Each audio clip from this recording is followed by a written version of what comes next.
Leksiyelerimizi devamlaştırmamız hürmetli vatandaş. Endeki leksiyeye çeysağa 2020 yıl 1. ayının 21. günü hepteki seyşembe mavzumunda men venconu ötküzüp bir iş doğrusu da eçilediğin sotta bilvalmasa bulmaydıgan 4 mesele var. Mavzula haber 1. ayının 20. günü dovitor biti dilan kılındık. Abdur aydo haber mındak başlan. Cungo'nun Huawei şirketinin maliye emeldarı men venco dilosun sot mahkemesi tertibi kirdi. Kanada Sot Mahkemesi şu her vakti 1. ayının 20. günü bu dilo Amerika ve Kanada'da okşaşlı cinayet ötkezgen mu ya ki emes mu? Yani koş taraflık cinayet ölçümü bu hiç sot kalanı değil. New York vakti 1. ayının 20. günü haber kılıp bunda görsettiler. Men venconu Amerika'ya ötküzüp bir iş doğrusu guahlık bir işten kelip gitişi. Bunda 4 meseleni bilip alması bulmaydı. Birinci, men venconu Kanada hükümetinin Amerika'ya ötküzüp bir iş mümkünlüğü. Hazır ötküzüp bir iş mümkünlük 99% etrafında. Kanun mütehassisleri dedi. Eğer ötküzüp bir işini iltimas kılış siyasi muddai iyi. Hatta ötküzüp birilgen kişiye ölüm cezası verilişi mümkün dep kararılan bolsa, onda ötküzüp bir iş talebin iltiması red kılınır. Demek cinayetçinin takdiri ölüm cezası veya siyasi garaz aralışılan bolsa vakti da Menvencunu ötküzüp bir işini red kılımızdı. Menvencu kol gelinip uzun ötmey Prezident Trump mındak görsetken idi. Eğer cönga bilen kilişim imzalaşka faydalı buluduğalı bolsa bu değil ona yaraştırışını oyluşumuz. Menvencunun advokatı bu söz kanun kılıngan tehdit digen. Şuna Menvencunu Amerika'ya ötküzüp bir salayeti bekar kılınışı gerek. İkinci, Müşahaplı Sot Mahkemesi nimi iş yüz birdi? 2019 yılı 1. ayda Amerika Koşmuş Ştatları etraflı arıznamı sungan. Bunun içinde menbence aldamçılık vasıtalarını işletip 4 bankını aldı diye bir tarmak şirket arkalık onun İran bilen bolgan sodisi tekşürülgende İran'ı imborga kılışka hılaplık kılınallığı eneklandı diye görsetken.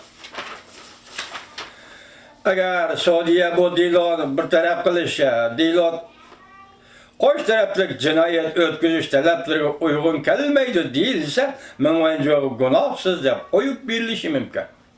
Mesela menvencu sadır kılgan cinayet değil, hem Amerika cinayet de bir taraf kılsa, hem Kanada cinayet de bir taraf kılsa, vakti ötküzüp birildi degen gibi. Eğer her iki taraf Kanada ve Amerika hükümeti cinayette hesaplanan türlerini Kanada hükümeti cinayette hesaplamasa menvencu'nun dili olsa esilip kalıdı diyelik mi? Yakında. Üçüncü, dilinin kiyinki yüzlenişi. Kanada Sot Mahkemesi menvencu'nun hukuku dahiltarız uçuru dep kırsa bu dili kaytırıbilişi mümkün. Teptiş idaresi menvencunu kolgaliş usulü karta yek halda cinayetçiler soğutuğa arız kıldı. Gohlık bir eş yığını vakti tehi ilan kılınmadı. Mesela menvencunu kolgalgan çağlarda yani kişilik hukuka veya ki kolgaliş tertipleri hilaflık kılıngan bolsa bu mu tekşürülüş gerek değil. Dördüncü menvencunun bugünkü ahvali. Menvencu kolga elingan demir onun turmuşu çek demir uçurdu.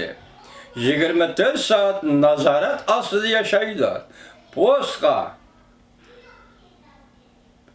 nazaret aslı yaşaydı. Mesela onun putuğa geçirenler, putuğa iz kokulaş esvapları ornutulgan. Yani bir haber, Kanada'da menvencu dili olsa koş taraflık cinayet sadır kıldı mı dep tekşürüldü. Dedi Amerika matbuatları hüccetlerden nakil keltirip menvencunu Amerika'ya ötküzüp bir iş mümkünlüğü 99% yetti de görset. Mavzuda haber birinci ayının 20. günü Doviyet orbiti ilan kılın. Her işkili haber Doviyet orbiti ilan kılın. Bilim var. Birinci ayının 17. gün haber kılıp manda görset. Men bence onu Amerika'ya ötküzüp bir işten saklanışının mümkünlüğü 1%. Men bence onu Amerika'ya ötküzüp bir iş mümkünlüğü 99%.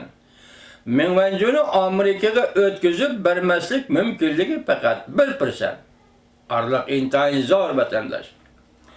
Haberde mında görüşüldü. Kanada Adliye Mahkemesi, yani Sot Mahkemesi yollagan hüccetinde Münvencu'nun cinayet bilen ayıplanışı Kanada'nın ötküzüp biriş kanun maddelerindeki koş taraflı cinayet saldırı kılış prensipleri koyulan.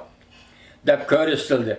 Onun Huypun bankçılık hata yolu yetekligenliği erkti. Kanada adamı cinayet tep karıldı. Huypun bankçısına aldı değildi. Amerika bir yerde hata yolu yeteklediği değildi. Eğer bu cinayet tur huzurlusu okşaşta Amerika demek cinayet, Kanada demek cinayet buldu. Aldamçılık cinayeti çetişlep karalgallıktan Amerika'ya ötküzüp bir işe koşuldu. Kanada. Mesela Huypun bankçısı aldı dedi. Kanada, Amerika hükümet okşaşta aldı dedim. İki devlet okşaşa karar çıkarsa, ben bence öyle Amerika ötküzüp bir dönü.